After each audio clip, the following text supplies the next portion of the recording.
गुरुजी, अगर अज्ञान या ज्ञान से कोई भूल या पाप हो गया हो, तो अगर अपनी उन्हीं गलतियों को न दोहरा के धर्म पूर्वक चल के और श्रद्धा भावना से नाम जप करके हमारी भूल को प्रभु माफ कर देते हैं क्या? हाँ, मिटा देंगे। ये बस मेन मेन जो आपका शब्द है उस पर पॉइंट बनता है कि पुनरावृत्ति ना होने पाए। जो आपका शब्द, ये बहुत खास बात है कि हमसे गलती हो गई, जाने अनजाने में।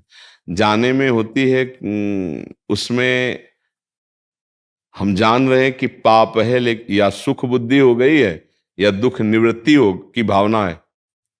दोनों बातें समझना।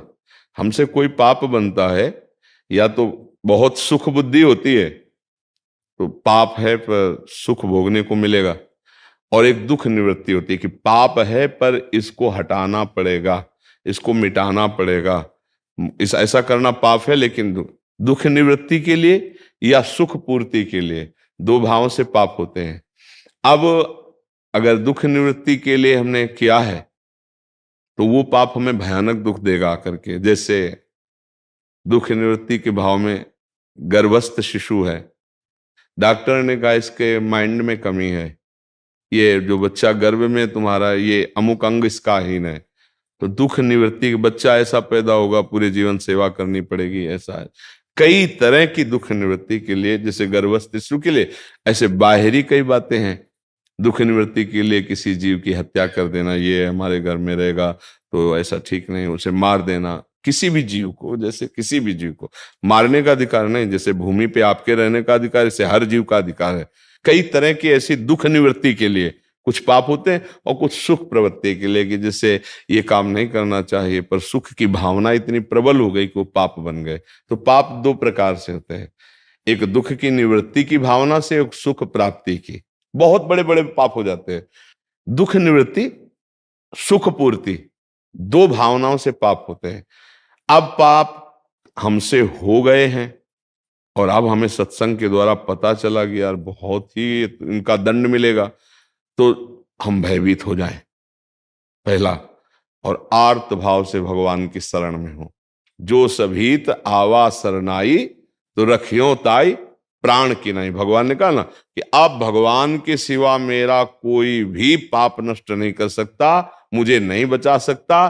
तो अपिचेत्सु दुराचारो भजते माम अनन्य भाग साधुरिव समंतव्या सम्यक व्यवसिता। ऐसा भगवान कहते, पहले बहुत दुराचारी सांगोपांग पाप करने वाला रहा है, लेकिन अब उसको पता चल गया कि एक भगवान के सिवा मुझे कोई क्षमा नहीं कर सकता, और मेरी शरण में आ गया, तो फिर मैं उसे साधु बना देता हूं।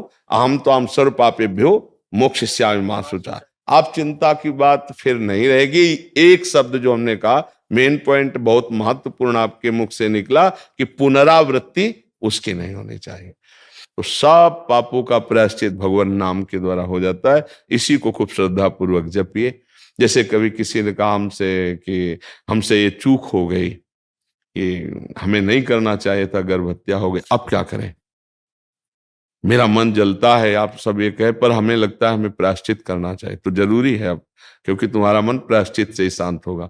तो चलो 7 दिन नियम से रहकर, उचित फलादि का आहार करके, संस्कृत से मूल पाठ भागवत का करवा लो। जैसे धुंधकारी जैसा महापापी जो प्रेत बन गया था, वो भी भगवत पार्षद रूप रखकर भगवान के धाम को गया, तो तुम्हारे पाप का मोचन हो जाएगा। वैसे भगवान नाम में बहुत सामर्थ्य है। नाम संकीर्तनम यस्य सर्व पाप प्रणाशन। सर्व शब्द है ना, कोई भी पाप ऐसा नहीं है जो नाम जप से नष्ट ना हो जाए, पर जो मेन बात है पुनरावृत्ति नहीं। अगर नाम जप का बल लेकर फिर पुनः, तो नामापराध लग जाएगा, फिर वो नाम प्रभाव नहीं देगा। ध्यान रखना, कानून है, कानून भागवतिक कानून, नामापराध कि नाम के बल से पाप करना। अब ये नामापराध आपको पापों से मुक्त नहीं होने देगा, नाम जपने पर भी।